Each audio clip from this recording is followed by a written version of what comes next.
Have you ever experienced that you wake up at the exact same time every single night? In a way, if you have been struggling with insomnia, these wake up times can feel very consistent, very persistent, very much on time. And every single time that you are jolted awake in the middle of the night and you look at the clock, you have a confirmation that yet again, it is the exact same time. Well, before we get into this video, my name is Fiona and I'm a recovered chronic insomniac turned holistic sleep coach. And in today's video, I really want to demystify what these wake-ups are. I'm going to be deep diving how our circadian rhythm actually works, why we're persistently waking up at the same time, why reacting to these wake-ups only, keep them alive, and also how you can also approach these wake-ups, specifically if you've been struggling with insomnia and your relationship with sleep. So before we go into understanding why we're being woken up at the exact same time every single night, we also need to understand what actually regulates our sleep.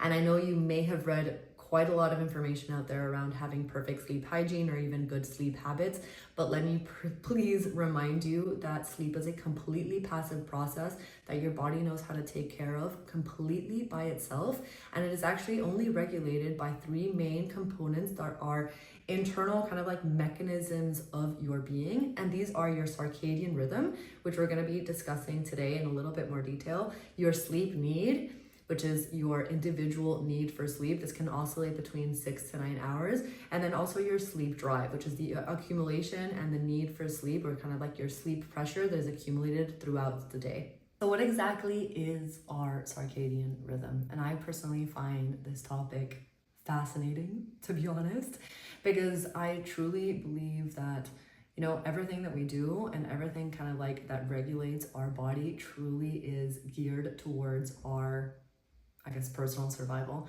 And that's because, of course, we live in a very modern world these days, but it wasn't very long ago when we were still cavemen and cavewomen, and everything that we needed to do was truly to maximize our ability to survive in our natural environment.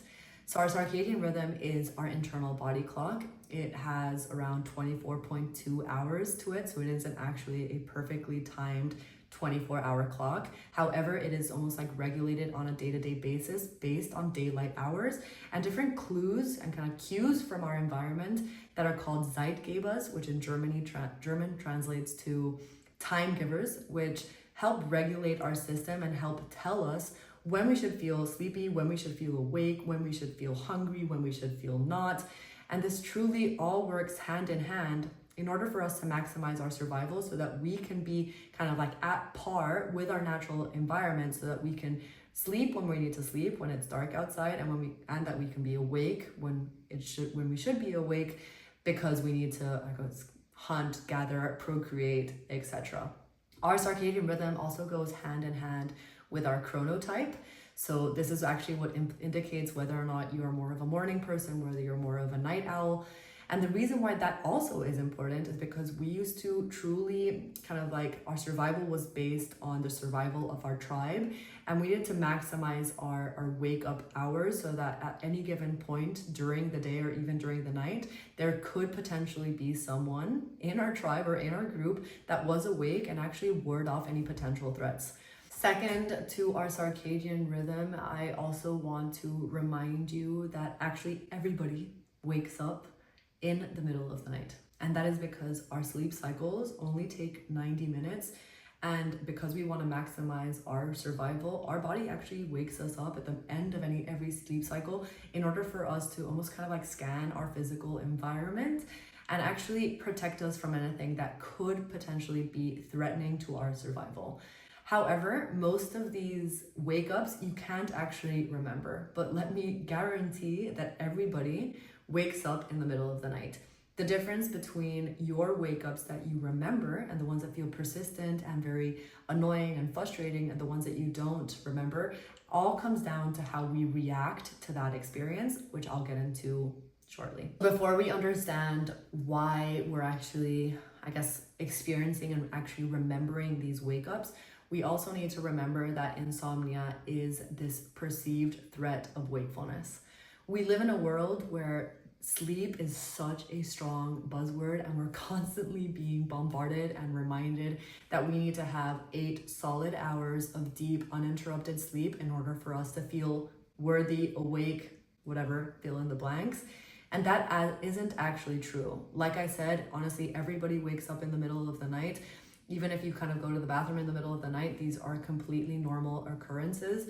And actually the fact that you were going to sleep or easily fall asleep in the beginning of the night is perfect proof that your body knows how to fall asleep. And that is no different at the beginning of the night versus in the middle of the night. And because our brain is this highly intelligent, kind of like with survival at its forefront, whenever we have identified a potential threat to our survival, then our body, our brain, and our mind is going to try and do everything possible to avoid that main thing. However, our survival instinct, this fight or flight, releases adrenaline, cortisol into our body, which are our stress hormones. And this is what kind of jolts you up at a specific time, because we have identified that wakefulness is a threat, and specifically wakefulness at this specific time. So going back to this kind of like idea that our circadian rhythm is this internal body clock, look, our circadian rhythm is a lot more intelligent than you give it credit for. And if you have identified wakefulness as a threat, say that you have already had a disordered view on sleep, or you have a specific perspective that sleep needs to look a specific way. If you wake up at a specific time and then you react to that wake up, all that is basically doing, it is reinforcing to your survival instinct and to this fear of wakefulness that there is a threat at this specific time that you need to be awake for in order to fight. And the reason why it's so important for you to know this is because oftentimes it feels so unbelievably frustrating when this happens.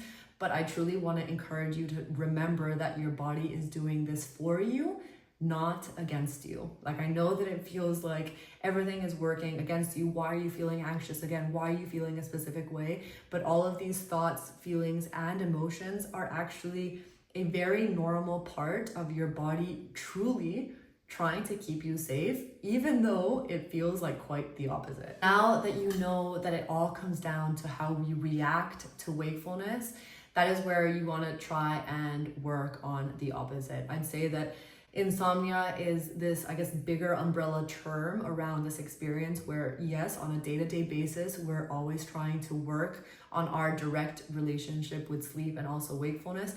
But in that specific time, because you also know that, I guess, your body knows how to sleep, then these wake-ups are only reinforced by how you react to those experiences, which is actually, at least in my opinion, quite empowering for you to know, because that basically gives you back the power that you have full control of reacting to these situations in a complete healthy and empowered and knowledgeable way, in order for you to slowly reteach your body and your mind that the threat that it has identified isn't actually real.